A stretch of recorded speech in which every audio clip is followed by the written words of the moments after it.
Un séisme énergétique et une paralysie totale des raffineries frappent Israël après que des missiles iraniens, d'une précision quasi chirurgicale, ont ciblé Haïfa et Ashdod, tandis qu'un F-35, symbole de la suprématie aérienne occidentale, a été forcé de se poser d'urgence. Rien que ce tableau suffit à résumer une secousse géopolitique qui chamboule les équilibres du Moyen-Orient. Ces projectiles, fruits d'une technologie de pointe sans précédent, ont permis un séisme énergétique et une paralysie totale des raffineries frappent Israël après que des missiles iraniens, d'une précision quasi chirurgicale, ont ciblé Haïfa et Ashdod, tandis qu'un F-35, symbole de la suprématie aérienne occidentale, a été forcé de se poser d'urgence.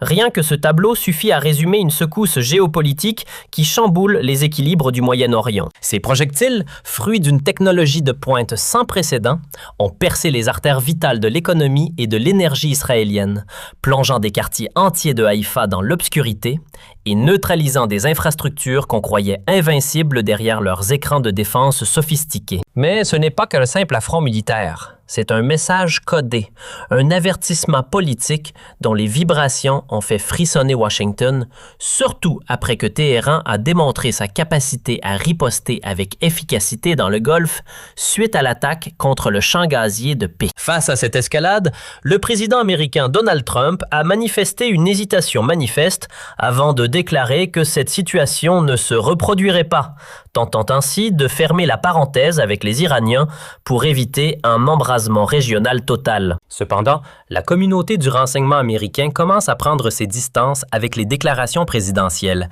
affirmant que les évaluations de Trump concernant l'imminence des menaces iraniennes ou la portée des missiles manquaient de précision, révélant ainsi une déconnexion stratégique entre Tel Aviv et Washington.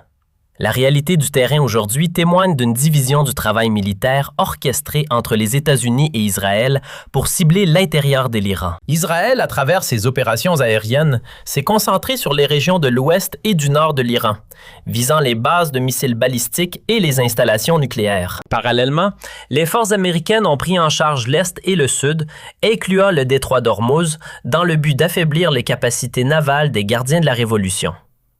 Cette répartition confirme que les frappes israéliennes ont été menées avec un aval et une coordination américaine directe.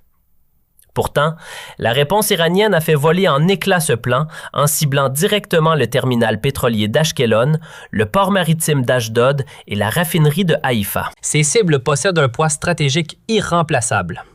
Les sirènes d'alarme ont retenti dans ces cités pour annoncer l'entrée du conflit dans une phase de rupture totale. Les Iraniens ne se sont pas contentés de frapper des cibles militaires. Ils ont paralysé l'infrastructure énergétique, ce qui explique les déclarations des responsables du corps des gardiens de la Révolution, affirmant que la riposte n'est pas encore achevée et que ce qui s'est produit n'est qu'une utilisation d'une infime fraction des capacités balistiques disponibles. Ce terme de riposte mineure porte en lui une menace voilée. Les prochaines cibles pourraient être bien plus douloureuses si Israël décidait de poursuivre ses opérations militaires contre les installations iraniennes. La chute des missiles au cœur de la raffinerie de Haïfa et la destruction des sections vitales ont entraîné sa mise hors service complète, provoquant une crise énergétique immédiate, marquée par des pannes de courant et l'arrêt des processus de raffinage. C'est un développement exceptionnel qui révèle une maîtrise technologique iranienne dans le guidage des frappes vers le nord, notamment avec l'usage de sous-munitions ayant causé des dommages étendus. Dans ce contexte, Israël se retrouve dans une impasse majeure.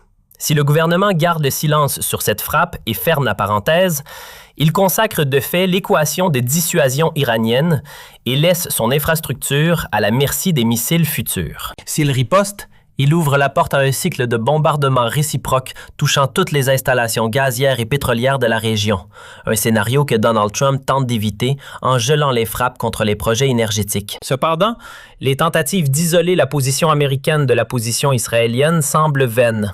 D'autant plus que le secrétaire à la Défense américaine a parlé d'une attaque d'une ampleur sans précédent, reflétant le niveau de coordination dans le ciblage d'objectifs stratégiques y compris les tentatives israéliennes d'intervenir en mer Caspienne pour satisfaire le camp américain qui s'y considère comme la puissance navale dominante. Cela a poussé l'Iran à franchir toutes les lignes rouges et à rejeter les décisions de gel, considérant que toute atteinte à sa souveraineté rencontrera une réponse directe et globale touchant tous les alliés dans la région, sans exception. Le développement le plus alarmant et le plus choquant dans cette trajectoire est ce que les rapports médiatiques internationaux ont révélé concernant la capacité des défenses antimissiles et des technologies iraniennes, qui auraient, pour la première fois, atteint un avion de combat furtif F-35 de pointe.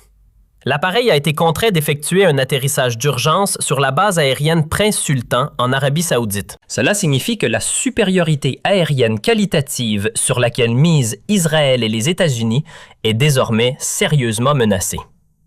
La technologie iranienne a dépassé le stade de la neutralisation des drones comme le Q-9 pour atteindre les chasseurs de 5e génération. Cette mutation des capacités défensives et offensives a fait de la raffinerie de Haïfa le sujet de toutes les discussions, malgré les tentatives de la censure militaire israélienne stricte pour empêcher la publication de tout document ou vidéo concernant ce qui s'est passé à Haïfa, Ashdod et Ashkelon.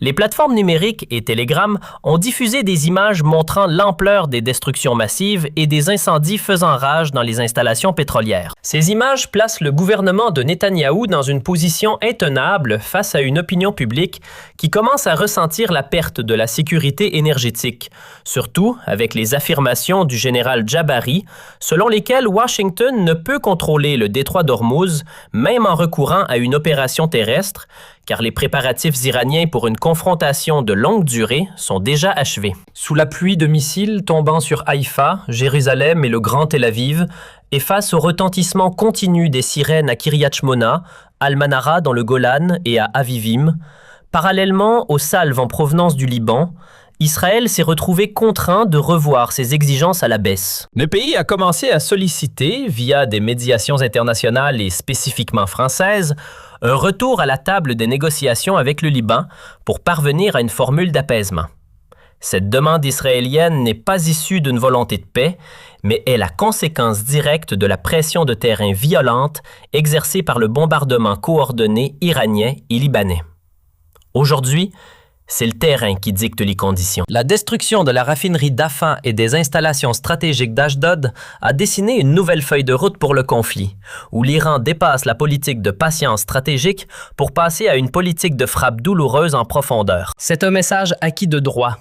Jouer avec le feu dans les champs de gaz et de pétrole iraniens brûlera les doigts de tous. Le système de défense antimissile dont Israël s'enorgueillissait a subi un test cruel, prouvant l'existence de failles stratégiques ayant permis aux missiles d'atteindre leur cible avec une précision chirurgicale, transformant l'idée d'une guerre régionale totale en un cauchemar bien réel pour les décideurs à Washington, tandis que la position iranienne demeure ferme. Toute escalade sera accueillie par une contre-escalade multipliée, touchant